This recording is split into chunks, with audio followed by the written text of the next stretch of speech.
Mollie Engelhart is a leader in the regenerative agriculture movement. She owns 200 acres at Sovereignty Ranch in the Texas Hill Country, where she and her husband Elias now serve organic ingredients at their restaurant. Mollie's mission is to produce healthy food from healthy soil for her communities. She is the mother of 5, a film producer, poet, and thought leader, examining the connections of humanity, family, soil, food, and culture, always questioning, where do we go from here? During the pandemic, Mollie became confronted with the bureaucracy that destroyed her once thriving restaurants, Sage Regenerative Kitchen in Los Angeles. During our interview, we explore her journey of moving from California to Texas, how she started a food forest, and what gardening advice would be useful to a novice grower. We also discuss the connections between the soil, the gut, and one's mental health. I ask Mollie, would the natural world be better off without people? What is the role of the farmer? And what policy changes could we make in our food systems to give individuals greater freedom in navigating their health? I'm Sienna Mae Heath, and this is Food is Freedom.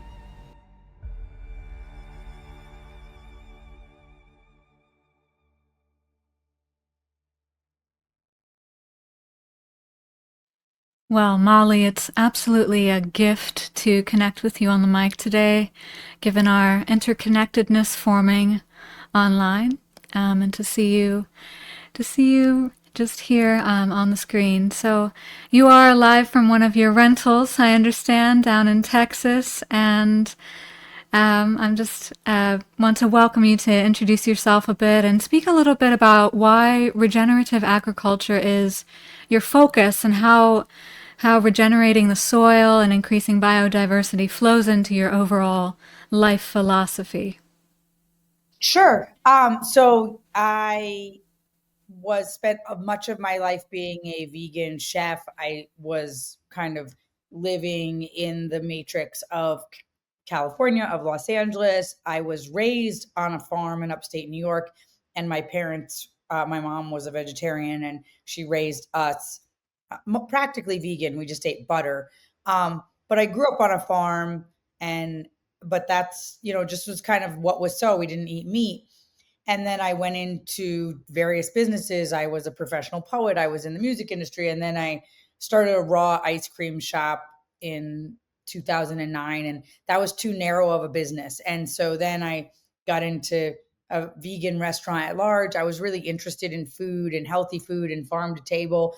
And I'd always been a vegan or a vegetarian. So it seemed natural for me to go into that business. But through investigation, I started to realize that food waste was such a big issue that nobody was really addressing. And so I was intrigued to want to manage my food waste from my restaurant, which led me to eventually have my own farm, which led me to realizing there is no such thing as vegan food. And so all of those things kind of cascaded together. I would say my brother introduced me to Graham Sate, and that was really the beginning of my regenerative journey. And in some ways, I've given up everything. I had these very successful vegan restaurants, and mostly the pandemic destroyed them, but I tried to shift them to regenerative meat and dairy, and it did not work, I guess is the best way to say it. And so, those steps and all the stuff has led me to where I am right now. But what I believe profoundly is that nature is an expression of God and creation. And when we try to step outside of our role in God's creation, is when stuff goes wrong. And so regenerative agriculture is a way for us to step back into our role as the keystone species, having dominion and caring for the earth. And when we eat food of a sterile environment, we become sterile ourselves. And in that sterile environment, and us becoming sterile ourselves, we're also spiritually sterile. Like we have this whole idea, like trust your gut feeling, your gut instinct.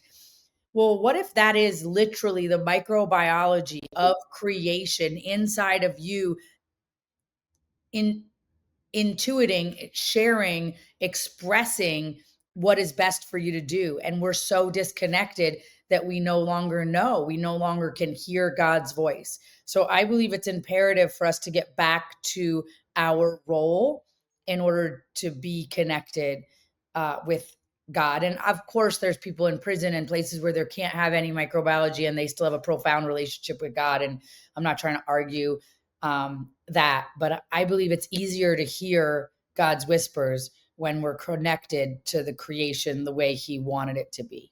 Well, it's beautifully said, and I'm moved that you connect the material and the spiritual and in your introduction itself, because I can tell that the interconnectedness between plants for you extends to connections in humanity, how we experience where our food comes from, of course, and just examining those connections in humanity and in the plant world. What relationships do you see in the microbes within the soil, between the plants themselves? Like, I know you have a food forest with companion plants such as corn. If I remember correctly, it's corn, avocado, lemon trees, and kale, right? And they have their own relationships.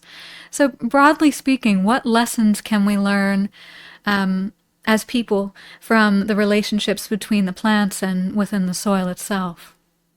I mean, there's so much that we can learn from the plants. And I mean, even you could look at the ants or all these different colonies that work together to be stronger. But plants can send nutrients to from one tree to another, can send water from one plant to another, because if one is not getting enough, like they have the ability to share and move information, water, food between this microbiology, this web of life that is under the ground. And so we have a lot to learn about how to live in an interconnected way from nature.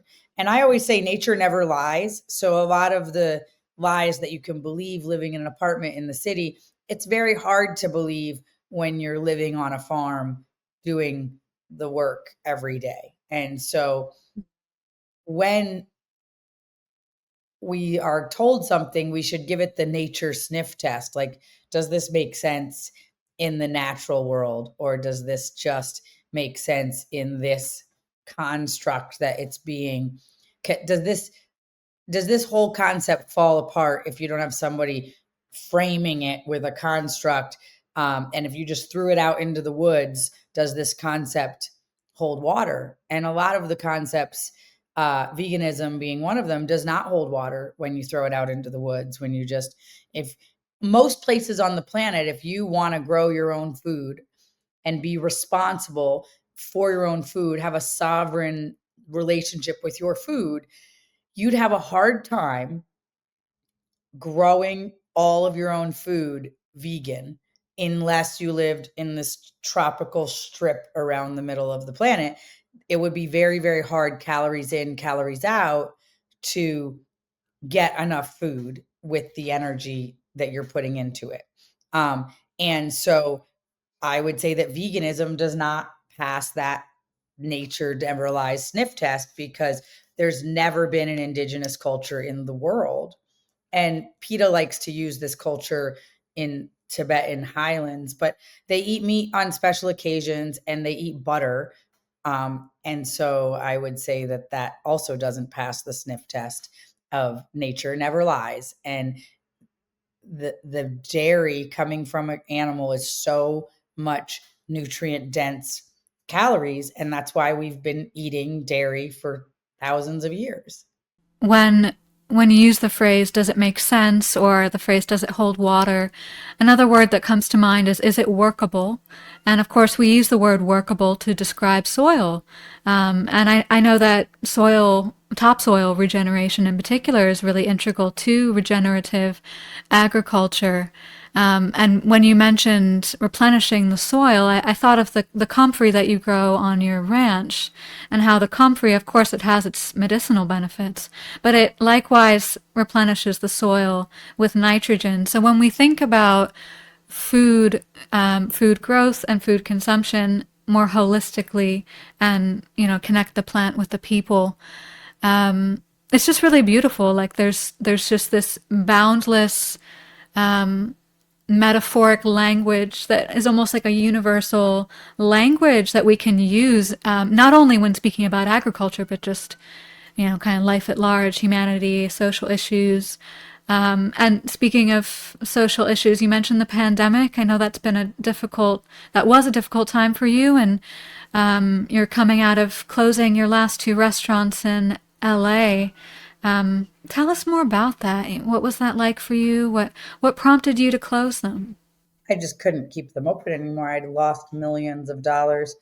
You know, I think people that have jobs that are, if you're an actor, if you're a lawyer, if you work at, I don't know, the electric company, or you're a teacher, you can't quite have an appreciation for how hard it was for brick and mortar businesses during the pandemic. It just was impossible. And they just kept changing the rules. It would be like, on Friday at midnight, you can no longer eat indoors. At Friday at midnight, nobody can sit at the bar. At Friday at midnight, there is no outdoor dining. It is just too dangerous with the numbers rising. And then at Friday at midnight, limited indoor dining is allowed with 8 feet between. At Friday at midnight, if there's booths with a divider, they don't need to be 8 feet apart. Just kidding. At Friday at midnight, if you built all new booths in your restaurant, throw them away. We're back to 6 feet plus 2 feet for the Mm, chair, 8 feet for the tables. And so it was just like, you'd spend all this money if you have booths with high backs, you don't have to be separated. Okay, let's redo the whole interior of the restaurant. Oh, just kidding. That was an experiment and it doesn't work. Well, literally, like, nothing works. Like, none of it worked. It wasn't a thing that was even trying to work. Like, 6 feet apart is just a made up thing. The masks were a mm, made up thing. All of it was made up. And I was pregnant or breastfeeding the entire time because I mm, had a baby at 19, 3 months before, in November 22nd of 19. Then I had another baby in 22 or 23. I guess I had another baby in 23. So I was basically breastfeeding or pregnant the whole time. And mm, my own employees called OSHA, said I wasn't vaccinated. I wasn't mm, checking people's vaccine status at the door. I was making them feel unsafe. And I had a profound realization that we have become a society searching for safety when that safety does not exist. We are a fragile being, like, that could die at any moment. And this, like, searching for safety is a crazy, crazy idea. All we can do is be resilient, and, like, but mm, I made people feel unsafe. I made people feel uh that I didn't value them, and that I was trying to kill them, like the craziest versions of life. And it was literally like, oh, I'm just not trying to take an experimental mRNA technology while I'm pregnant or breastfeeding, or ever for that matter. And I'm certainly not trying to ask people at the door whether they did, because literally that's a HIPAA violation. No matter how you want to rewrite the world right now, it's a HIPAA violation. And so I felt pretty strong from I would say the first 2 weeks, I was a little like, what is going on here? Like, this seems crazy. And then I was coming home, I was going in through the laundry room and taking my clothes off, and before my kids hugged me, and one day kids were out on the lawn and they came running up to me, and I was like, "No." And I just got this voice like, "You're not going to scare your kids. Like, we're not going to do this." And the voice was like super clear, like, "Stop it. Stop being afraid." And I just, from that moment on, was like, I'm not afraid. I was clear. I heard the voice. The voice said, "Don't be afraid." That was a clear message. So I was not going to be afraid. I told my kids there's nothing to be afraid of. People think there's something to be afraid of out there in the world. There may be times where we have to wear a mask on an airplane or something because other people are afraid, but it's not real and you don't have to be afraid. And that was like after 2 weeks. And I never looked back, and I never felt fear. I remember one time we were at the chiropractor and my son didn't have a mask, and I was like, well, we're just going to walk in and then we'll be in the room. And you could take it off in the room anyway, so it's fine. And then someone in the waiting room like jumped back from him. And my son was probably 8 or 7 at the time. And he looked and he said, it's not that bad when you get sick. You get to have tea with honey and you get to watch TV. It's okay. This grown man. And I remember thinking like, yeah, my kid has got the right idea. And that grown man that is jumping backwards from my child with no mask on is literally terrified of a totally healthy 7-year-old. Like, this is crazy pants. But the craziest is how they stole the middle class wealth. They stole the independent wealth makers' wealth, and they destroyed my business. My restaurants were, I was in a contract for $25 million, could go all the way up to 31 million in the end of 2019, going into 2020. I hit all my markers fourth quarter of 19, hit all my markers first quarter of 2020. It was actually the best quarter we'd ever had of any year ever. And then they destroyed us. No indoor dining. For 2.5 years, they were indoor, outdoor, no indoor, only outdoor, only. And so it was terrible.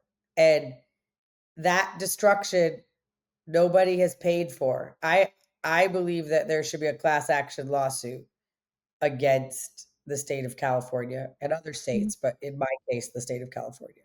I hear you. And I actually couldn't help but chuckle at the repetition of at midnight, at midnight, at midnight, because as strict as it was in LA, I mean, at my area, we did not last until midnight. It was something like seemingly like a 10 o'clock curfew, you know. And especially California it was a problematic place to be if you were not in line with the narrative during that time. You mentioned sovereignty in this context, and of course, your ranch is called Sovereign Ranch. Would you like to share a little bit more about why and when you named it as such, and what was your journey like from California now to Texas? Well, I felt robbed by California. I felt robbed by this.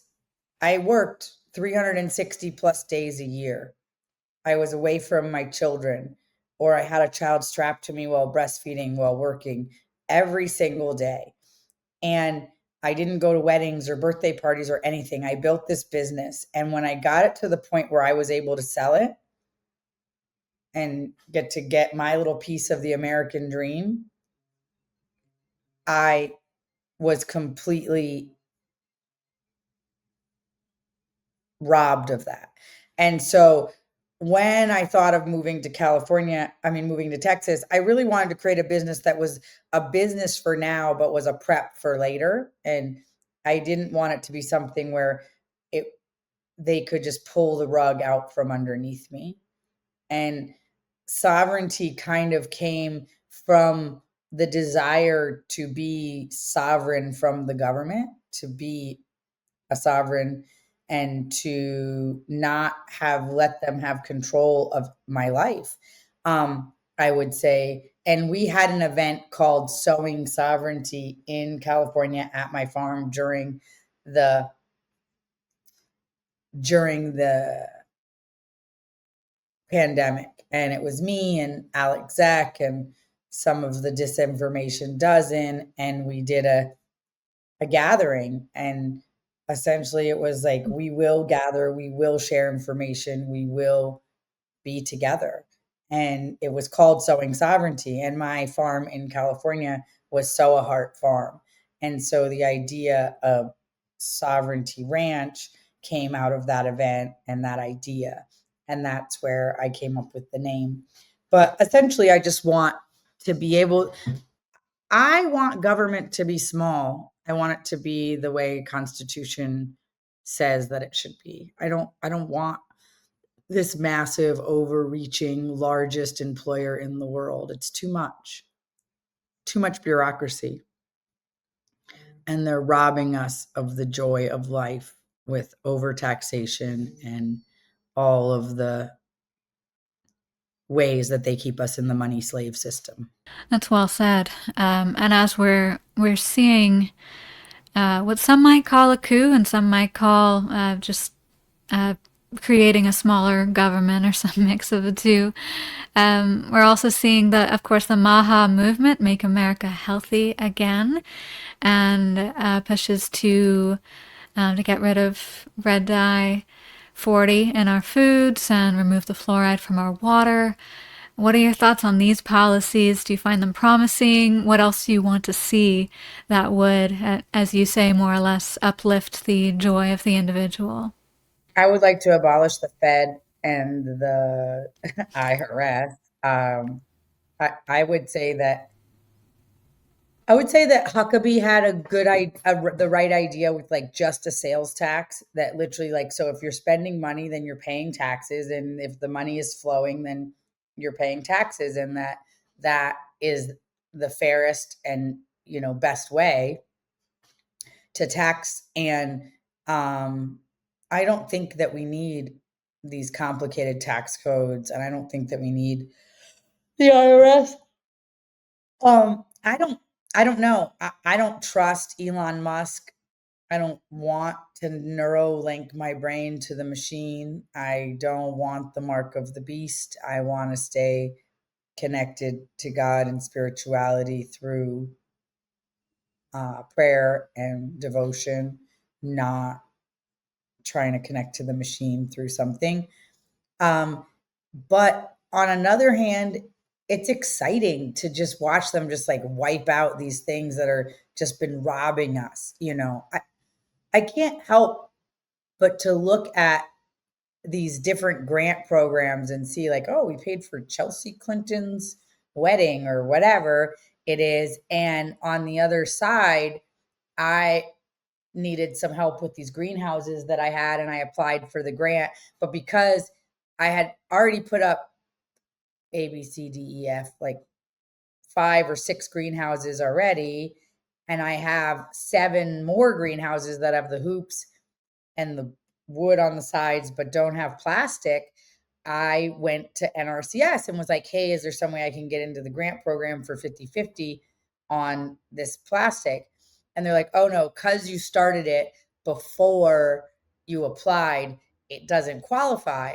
And I'm literally thinking to myself, but we're spending millions of dollars to like train, you know, Afghani women about whatever, or we're spending millions of dollars to do a trans inclusive play in Ireland. And I'm not saying like I don't care what kind of plays people want to do, but is that more important than farmers in the United States trying to grow food? It doesn't make sense to me. It doesn't. I don't understand.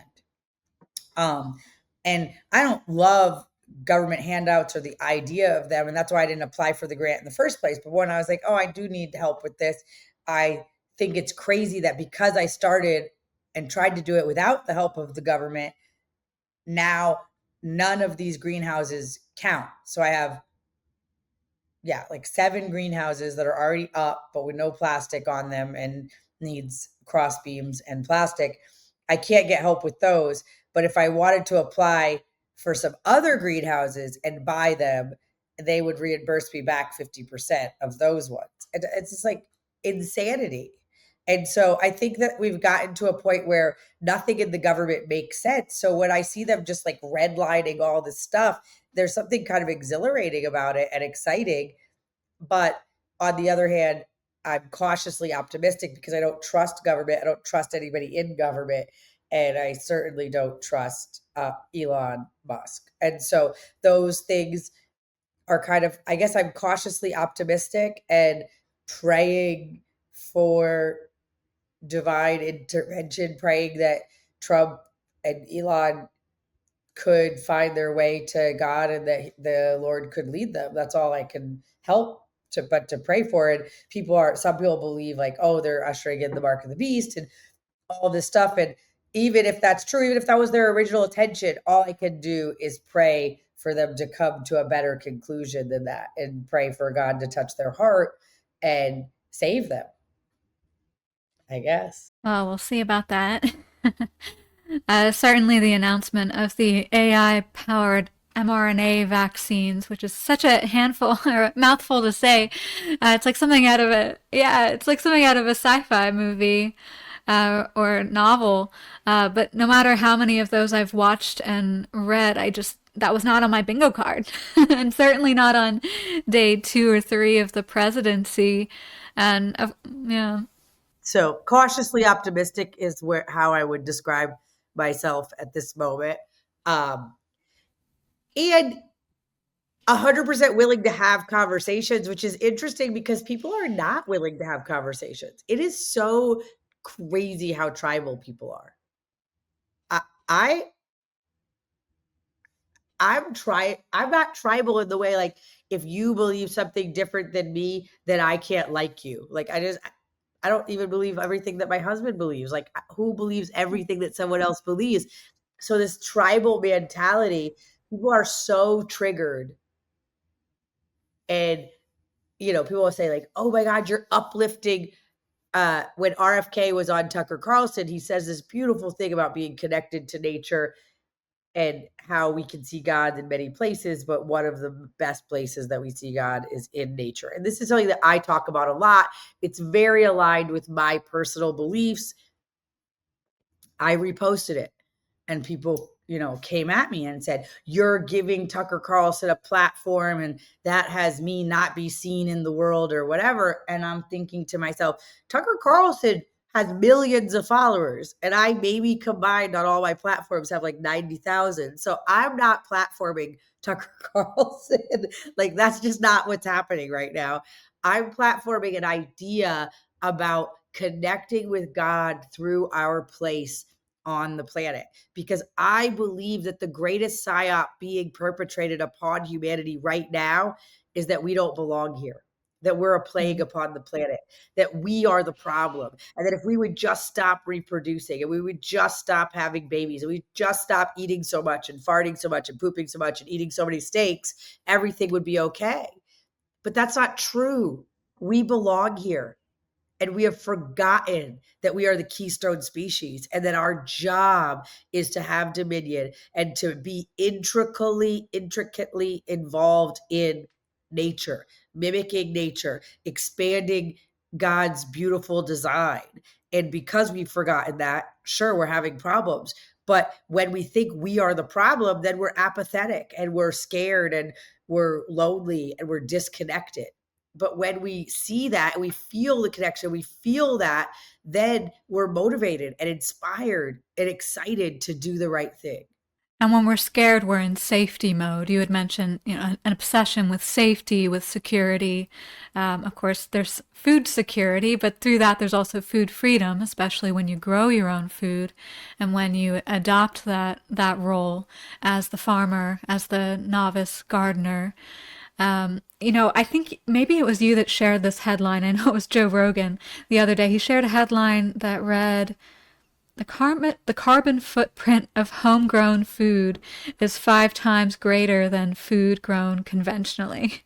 And of course, he shared that with a coy smile. But I mean, why do we have this narrative, and what is there any truth to it? Could you speak more on like the science or lack thereof on these claims?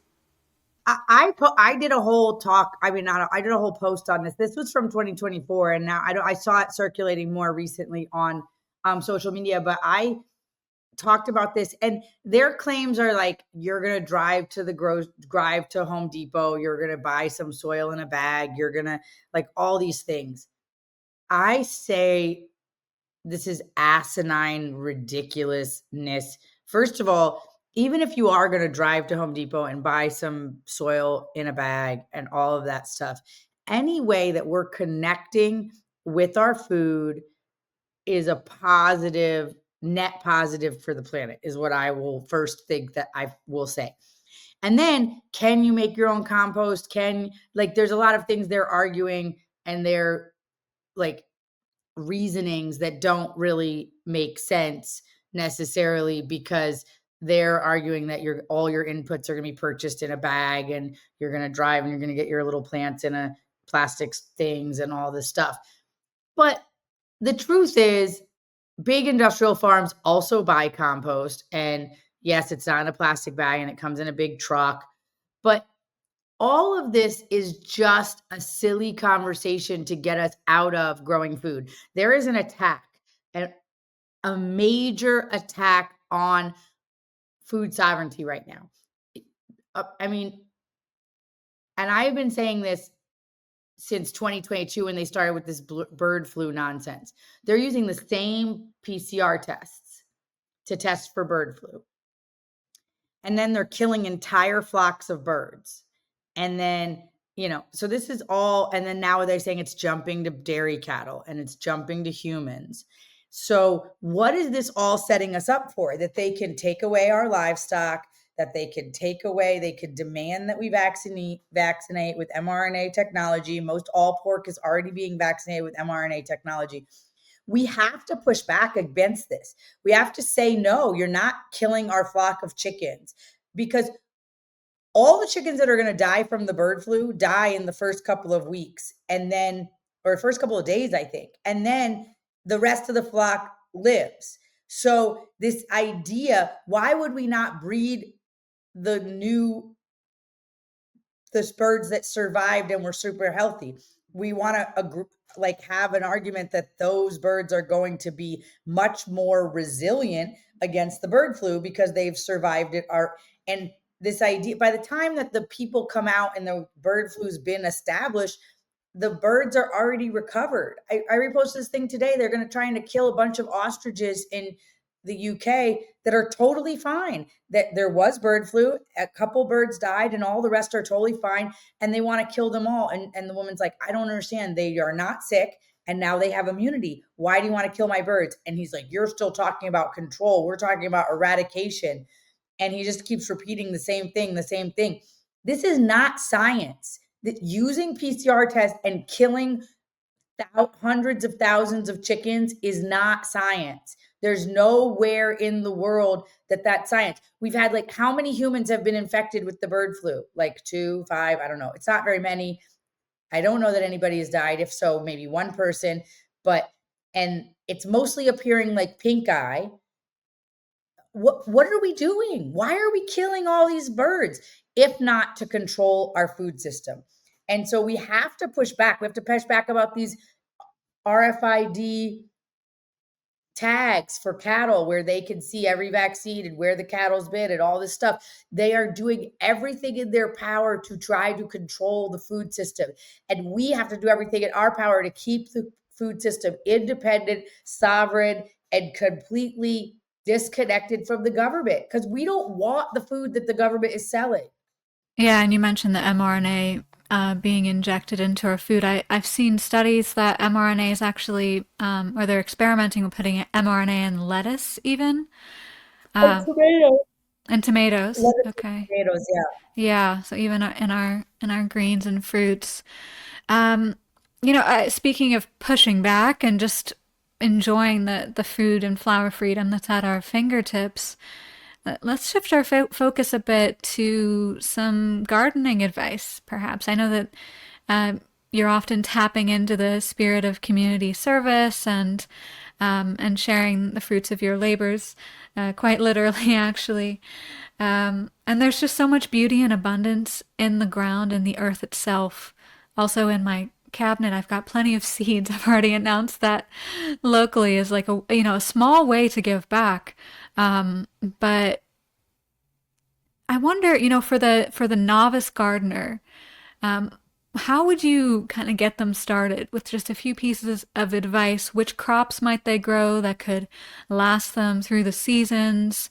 What's easy to grow? Which companions or plant families would you say would be ideal for a home garden on something like a fourth or a half an acre? So on a fourth or a half of an acre, I would say that the first thing that I would do if I was owning the home or I was going to be there a long time is I would put fruit trees around the edges of wherever I wanted to garden, because those are going to take the longest to give back, but they're also going to be a perennial root in the ground, which is always going to be feeding the soil. So I would always start with my perennials. That's kind of my and then go to your annuals, because your annuals are every year and you can adjust and change and whatever, but your perennials are what you plant them once and then that's it. So I think it's really great to find the best perennials to grow in your area, find some fruit trees that you would love to grow, see what works in your area. In my area here in Texas, nobody even knew the Texas Ag Extension. They were like, ooh. So I ended up planting about 1,500 trees, just 10 or 20 of this, that, and the other. What I'm finding is that pears are really what's doing best here in this area. So everything that dies, we're just replacing it with Asian pears, because that's what's really doing the best. And peaches are doing okay, but right now all my peaches are in bloom. It's 19 degrees outside, so that's not ideal. But the pears stay dormant a long time, and they were productive in their second year. So I really am shifting to Asian pears. Anything that dies out of those trees that I planted, we're just replacing it with that, and figs and mulberries, because those are doing the best. And then I think that you want to put in your medicinal. I would put in my medicinal perennials. Depends where you live. Some of my favorite medicinal perennials are lemon verbena and lemongrass, but those cannot take so much cold. So you might want to have them in a pot and bring them inside in the wintertime. Or with lemongrass, you can just take a chunk, put it in a pot and bring it in for the winter, and then replant that chunk back outside and they'll get massive.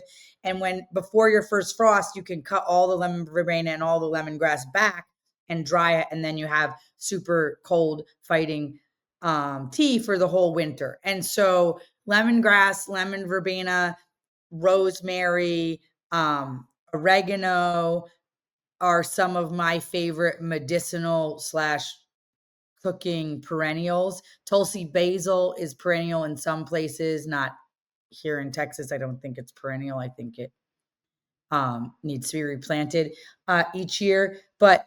And then I would go into perennial vegetables, because again, they will take the longest to give you your first crop, but then when it's a planting it once and then reaping the rewards forever. So I like to do like a little wild area of my garden, and I like to do Jerusalem artichokes and asparagus and artichokes. Those are some of my favorite perennial vegetables. And if people have other perennial vegetables they're interested in, put them in that kind of what I would call the wild area of the garden, because you're not going to be turning those over often.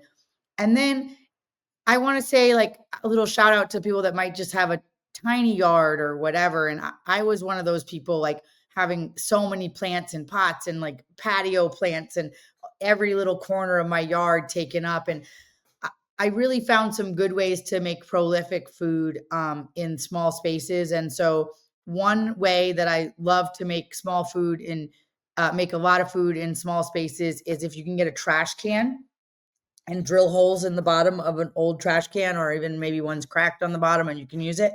And I like to put maybe just 2 inches of gravel and 4 to 6 inches of really good compost worm castings at the bottom, and then place potatoes at the bottom there. And now get a couple bales of straw from wherever you can get them, maybe a Halloween thing that went out of business. I mean, not went out of business, this went out of season, and they will give them away for a couple bucks each. And then every time those potato sprouts come up, I want you to cover them with the straw, cover them with the straw, cover them with the straw, cover them with the straw, all the way to the top of that 55-gallon drum. And when you have a small space, you can get as much as 40 or 50 pounds of potatoes out of that 55-gallon drum. So you're going to, every time until those potatoes grow all the way out of the top of that barrel.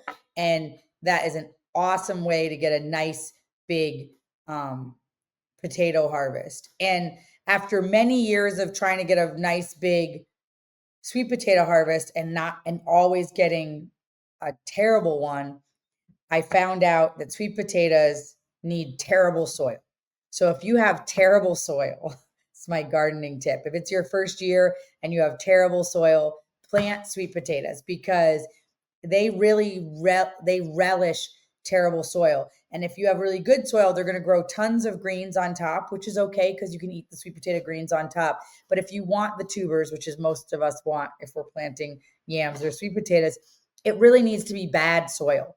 And so I think what's awesome about sweet potatoes is if you're moving someplace and it's all not really a good area, sweet potatoes are an awesome, awesome, awesome first time thing to grow to create soil. And onions need very little nutrients. I love to just plant onions almost into straight mulch. If you're mulching around your trees, your new fruit trees you put in, you can plant onions essentially on top of the soil, but in the mulch. And they will just, their roots will go in the soil, but they will just grow in the mulch. And that's a great way to use those spaces underneath the trees that you might have dumped a lot of mulch to try to keep water and moisture in. So those are my tips, like early days. I love sweet potatoes and onions, my potatoes. The other thing is if you have a little bit of space but your soil is not ideal for growing potatoes or it's really hard, you can do what Gabe Brown has shown, and we've done it, and it works really good, is get one round bale. You can even try to find a bad round bale online. Like sometimes people say like rotted hay or moldy hay, and put the potatoes down on the hard ground, your regular potatoes, and then roll the round bale out on top of it. And essentially the potatoes are going to grow on top of the soil, but under the hay so they don't get green from the sunlight. And that is a nice way to clear up a weedy spot and kind of make it bring all that biomass into it for next year and then plant something else there next year. It's kind of a good way to expand your garden every year is put the potatoes in this part. Oh, it's just grass and it's sod, and I'm going to just put the potatoes down and I'm going to roll the hay out on top of it. And then next year that can be a garden bed. That's some So, solid advice. Oh, was there? oh no, those are those are my best ideas that I can think of that you and that, I think there's mint is also a really good perennial herb to put in. Of course, it will take over, so you want to have it kind of sequestered, and then you want to go to all your annuals. But most annuals you're going to have in 60 to 90 days, and so I think it's important to get your perennials in place and then do your annuals. Now, if you're like trying to do this as a business and you need to make money right away, that is not the model. If you're trying to get your homestead and you want food sovereignty as soon as possible. But if you're like, I need to make money at the farmer's market, you're going to start with mixed baby greens and sprouts and then expand out and go the other direction and put your perennials in last. But if you're working another job and you have enough money to sustain yourself right now, I would go perennials first. But if you need to monetize your farm right away, then you need to go annuals first, and even like herbs and mixed baby greens and sprouts or microgreens right away. Mushrooms are pretty quick too. Right. And shout out to the people like me who live in a city. Unfortunately, I do have gardening space elsewhere, but you can actually grow a certain type of spinach is more or less quite easy to grow in your window. Arugula as well, even with, not the most spectacular light, but under a grow light, you can grow quite a lot of spinach and arugula. I know people have gotten even baby carrots and little bush beans to grow indoors with proper light. You mentioned mint. I like to grow pretty much every kind of mint imaginable in pots because it will come back and it'll pour out really beautifully, but practically it just won't spread and take over like it would if you have it in the ground. While yes, lemongrass and lemon verbena don't last as long in most areas, I find lemon thyme, just as English thyme, will last into the cooler months and has a similar flavor as the other lemony herbs. I love the idea of potatoes in a garbage can. I would love to try that. I've got some really voluminous pots that a friend used for pig feed, where I plant my potatoes. And I get a fair amount of harvest, but I didn't know that you could go that deep and in a container. It's certainly easier to grow them in containers than in the ground where you've got to dig them up at the end of the season. Oh, I mean, that it's the best because you could just literally tip the whole thing Mm. over. And it's fun for the kids. Like, I like to do it and then just say, have the kids keep putting the straw on it, and then they get to take care of it and they have to water it. And then at the end of the year, Mm. they can tip it over and they get to make French fries out of their potatoes. Um, Anytime you can get your kids to be growing food and eating it, I think it's important. It's a win. Yeah, it's so convenient just to reach your hand right in and pull it out rather than risking cutting the potatoes with a shovel in the ground. You mentioned Tulsi basil, or known as holy basil. Every time I look up, what herb is good for X, Y, or Z, holy basil. Nearly every time, it's either holy basil or it's like a shot of apple cider vinegar will cure or ease just about anything. A couple of friends of mine unfortunately, they have gut issues, which are becoming increasingly common. I'd love to get more of your thoughts on that.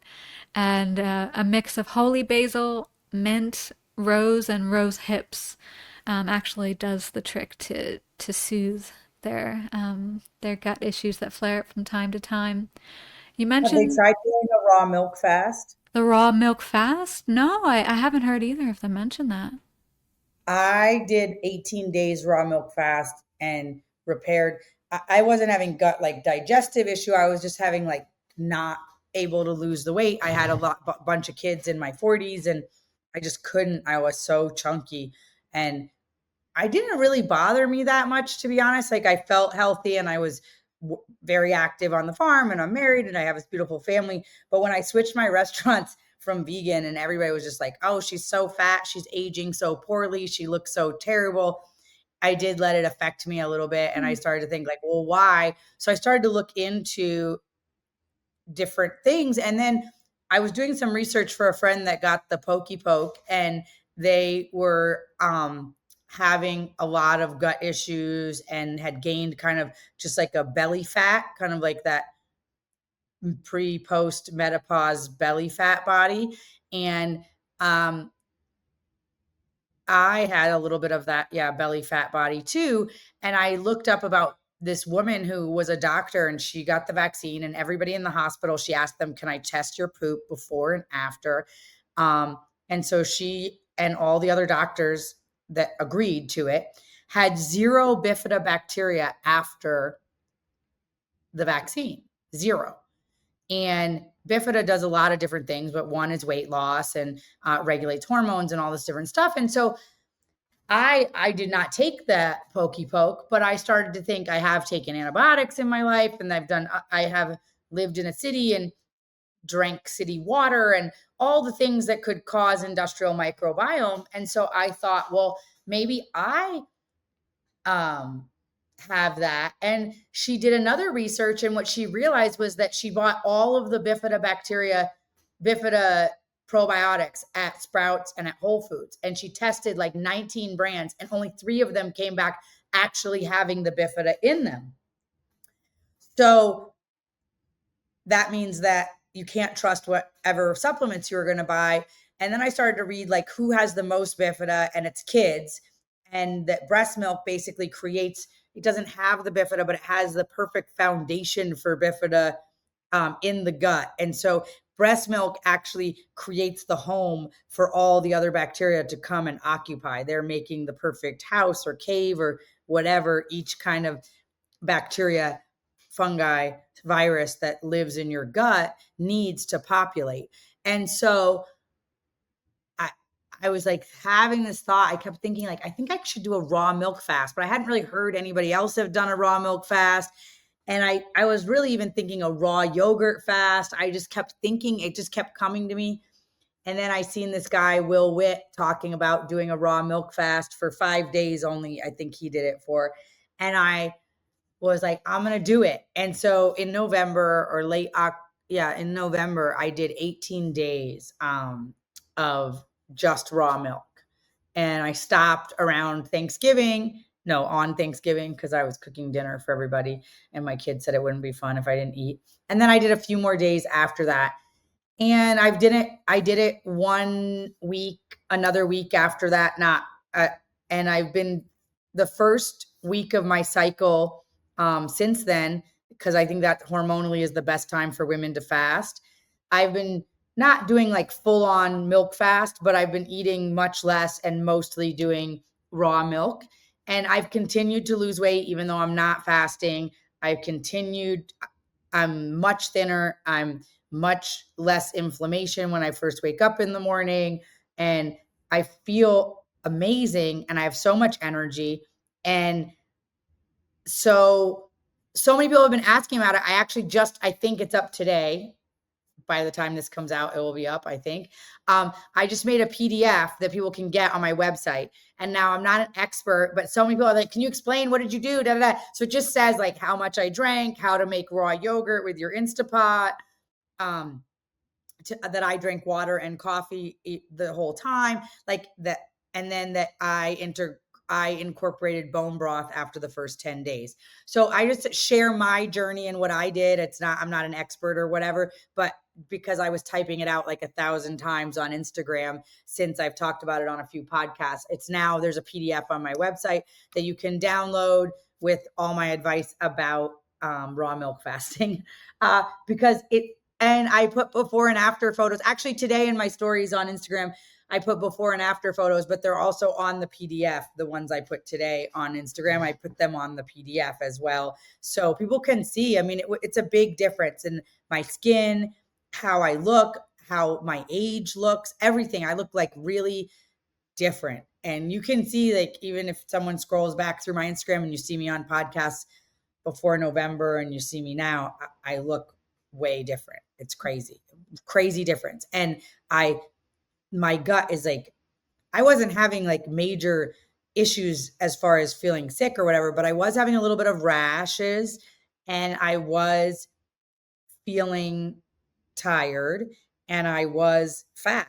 And so all those things indicated that I was eating really clean. It wasn't like, oh my gosh, she's shoving down the donuts and why is she so fat? No, it's like eating fully grown my own food, all organic, low carbohydrates, only fermented, blah, sourdough, you know, all of that, the stuff, and then still not being able to lose weight. And so it was pretty amazing. And the whole 18 days, I still pooped regular twice a day. So much waste was still being processed out of my body while I was doing it. Maybe that was TMI, but I'm sure uh, there's more detail in the PDF. yeah. Yeah. Well, thank you for that. I'll have to maybe pass that resource along to the friends that I mentioned. I heard you speak a while back on not only the connection between gut health and soil health, but likewise the connection between gut health and mental health as it relates to food as medicine. Could you maybe share a little bit of your knowledge in that area? Yeah, I believe that a healthy gut, and I mean, not I believe, there's been whole books like the mind gut connection, that was written.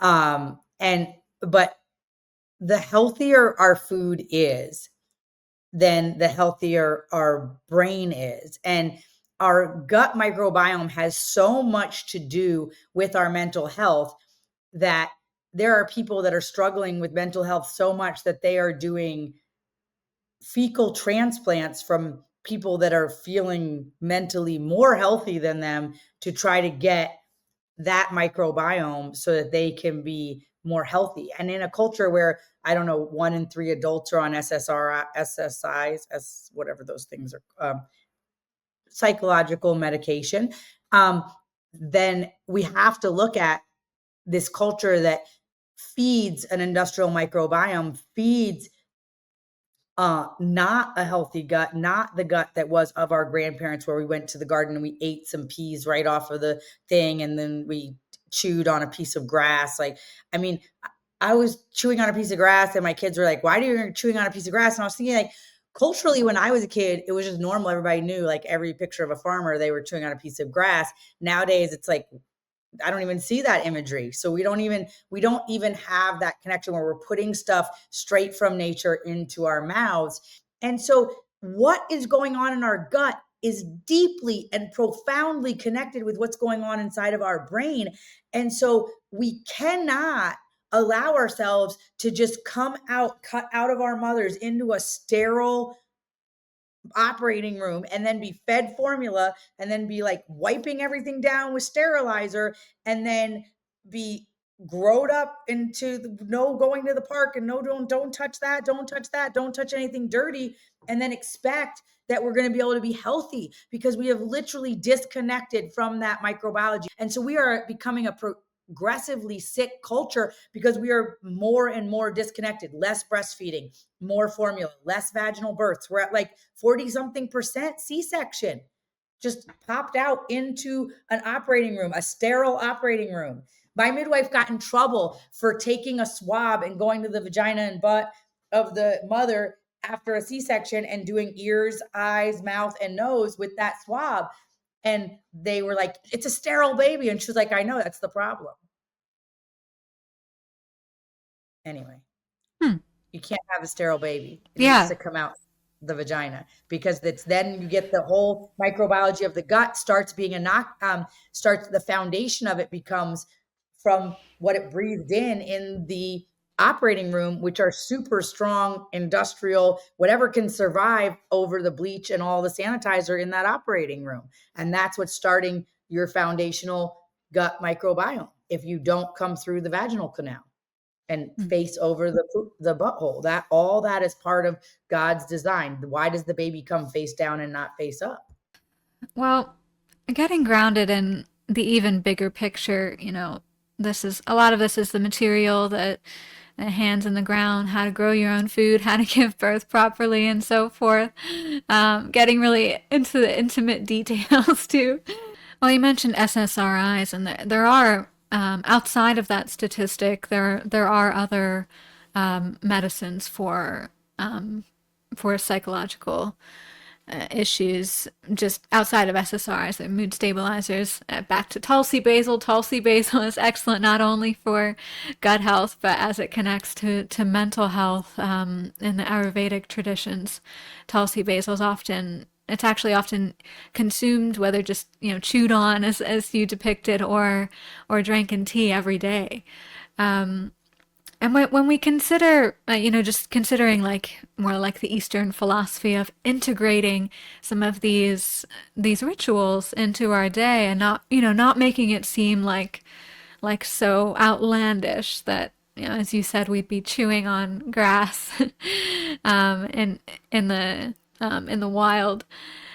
When you look at the big picture and you envision the next 5 to 10 years, what do you hope for humanity in terms of food as medicine, food freedom, food security? What are you envisioning, and what kind of world are you working toward?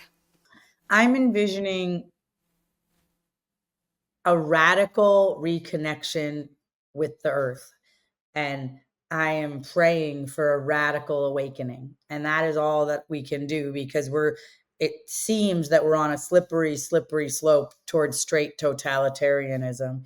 And I am going to do my part and show the way and hope that we can go towards something different. But it's hard because we're all in our own echo chambers and we're all listening to our own believers, and now even AI is confirmation bias. And I asked AI the other day, what is the most important work? No, I said, what is the biggest lie being perpetrated upon the United States and humanity at large right now? And AI said that man is a plague on the planet rather than the keystone species who has not stepped into its role.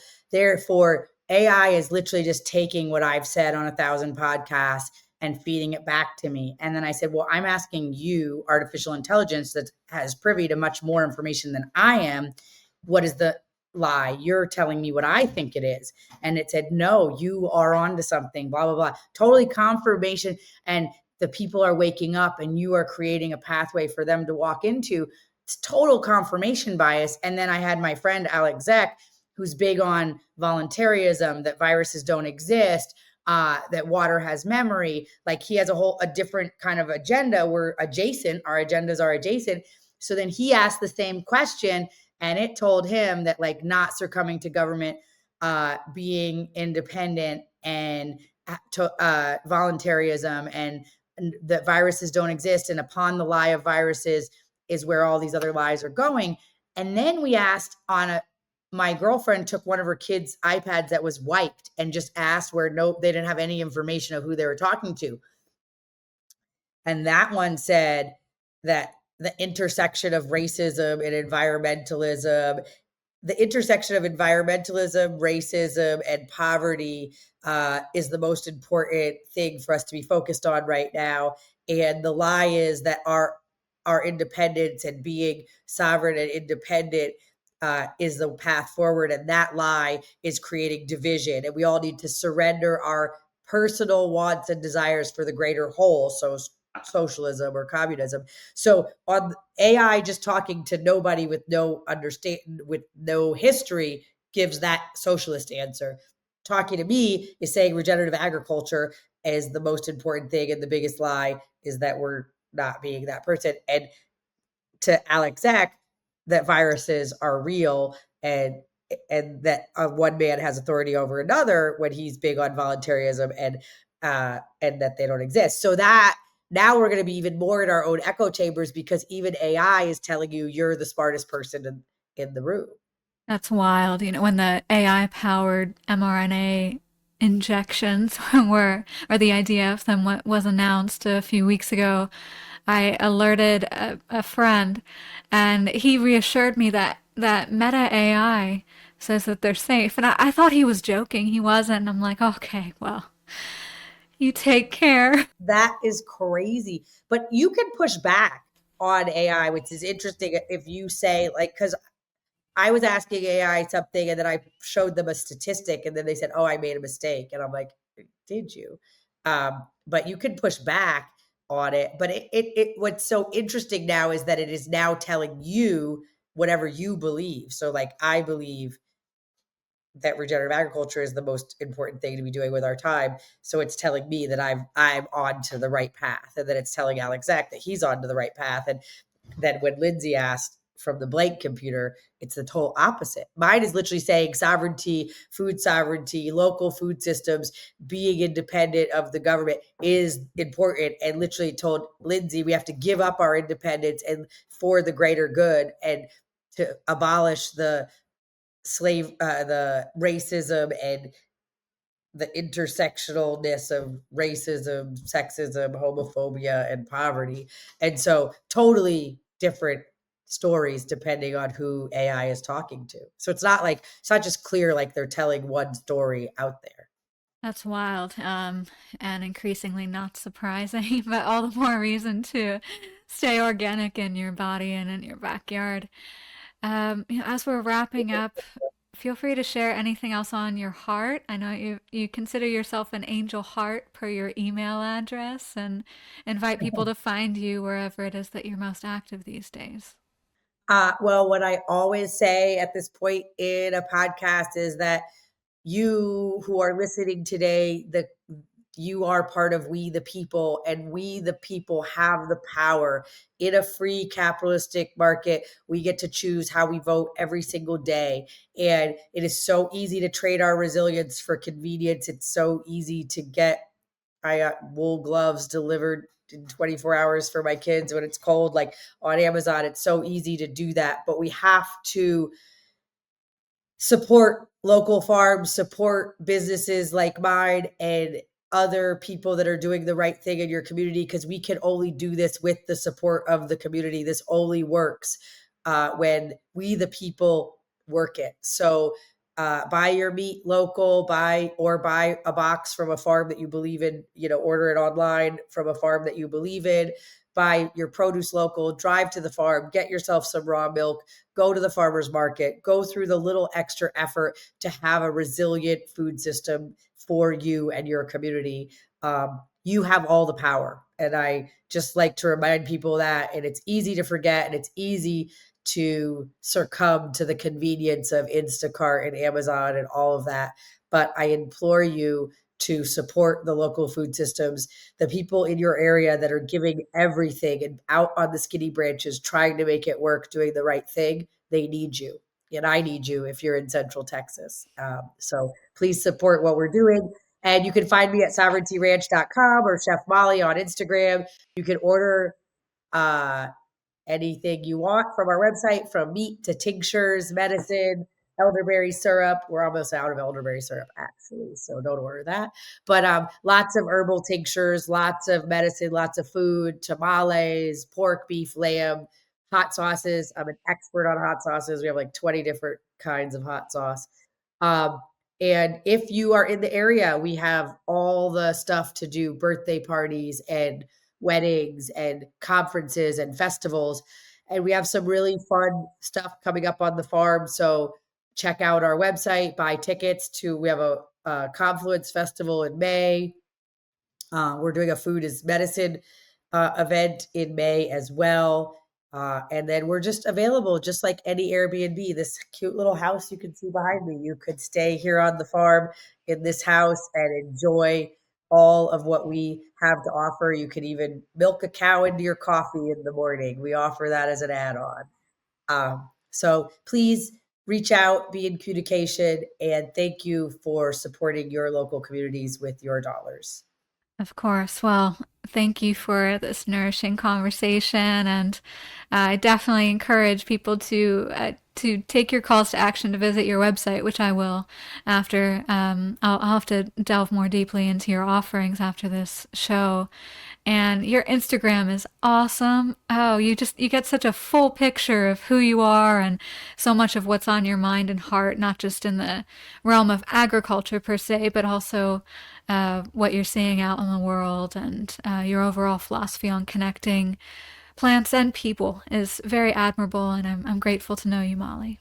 Thank you so much for having me on and connecting me with your listeners. I'm so grateful. And I'm sure this is not the last time that we will talk or interact as our worlds are getting more integrated.